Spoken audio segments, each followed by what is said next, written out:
अबे तूने सिगरेट भी पीना शुरू कर दिया। ভারতের বলিউড কিংবদন্তি দিলীপ কুমার ট্র্যাজেডি কিং নামে সুপরিচিত। আজ এই কিংবদন্তির তৃতীয় মৃত্যুবার্ষিকী। 2021 সালের এই দিনে অনন্তের পথে পাড়ি জমিয়েছেন দিলীপ কুমার। তার বয়স হয়েছিল 98 বছর। ইউসুফ খান থেকে হয়ে যাওয়া দিলীপ কুমারের বলিউড যাত্রা বহুমাত্রিক, জনপ্রিয়তায় আকাশ ছুঁয়েছিলেন। প্রায় 6 দশকের কেরিয়ারে উপহার দিয়েছেন অনেক জনপ্রিয় ছবি। মৃত্যুবার্ষিকীতে তার 10টি বিখ্যাত সিনেমা নিয়ে থাকলো এই আয়োজন।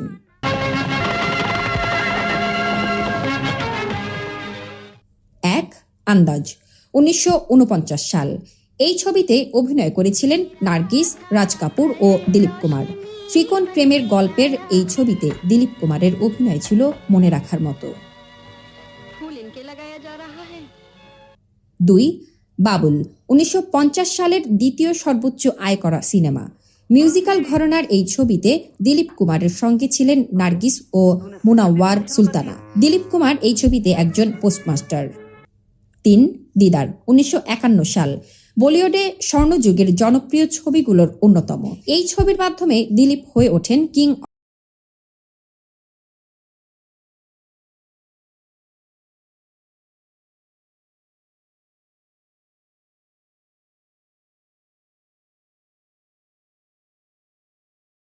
नार्गिस और निम्मी।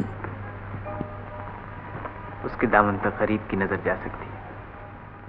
4, দাগ, 1952 সাল।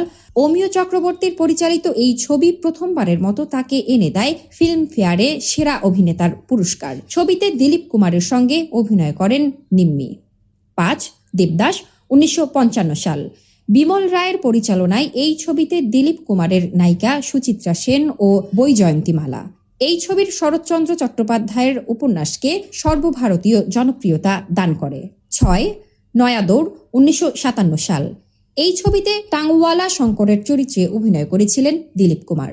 7, মধুমতি, 1958 সাল। শুধু দিলীপ কুমারের ক্যারিয়ারে নয়, ভারতীয় ছবির ইতিহাসে গুরুত্বপূর্ণ জায়গা দখল করে রেখেছে মধুমতি। বিমল রায়ের পরিচালনা, সলিল চৌধুরীর সুর, ঋত্বিক ঘটকের চিত্রনাট্য এবং অবশ্যই দিলীপ কুমারের অভিনয় এই ছবির অলংকার। ছবির নাম ভূমিকায় অভিনয় করেছিলেন বৈজয়ন্তীমালা। 8, মুঘলে আজম, 1960 সাল। মুঘল আমলের পটভূমিতে রচিত আসিফের এই অমর প্রেমের ছবিতে শাহজাদা সেলিমের চরিত্রে অভিনয় করেছিলেন দিলীপ কুমার। 9, গঙ্গা যমুনা, 1961 সাল। 2 দরিদ্র ভাইকে কেন্দ্র করে ছবির গল্প। একজনের নাম গঙ্গা, আরেকজনের নাম যমুনা। 2 ভাইয়ের চরিত্রে অভিনয় করেন দিলীপ কুমার ও নাসির খান। দিলীপ এই ছবিতে একজন ডাকাতের চরিত্রে অভিনয় করেছিলেন, আর তার ভাই পুলিশ। 2 ভাইয়ের এই দ্বন্দ্বই ছিল ছবির শক্তিশালী দিক। পরে এই ঘটনার তৈরি হয়েছে অনেক ছবি। 10, রাম और শ্যাম, 1967 সাল। এই ছবিতে দ্বৈত চরিত্রে অভিনয় করেন দিলীপ কুমার। 2 যমজ ভাই, ঘটনাচক্রে তারা বিচ্ছিন্ন হয়ে যায়। ছবিতে দিলীপের সঙ্গে ছিলেন ওয়াহিদা রেহমান ও মমতাজ। এই ছবির অনুপ্রেরণায় পরে বেশ কিছু ছবি হয়। হেমা মালিনী অভিনীত সীতা और গীতা, শ্রীদেবী অভিনীত চালবাজ অন্যতম।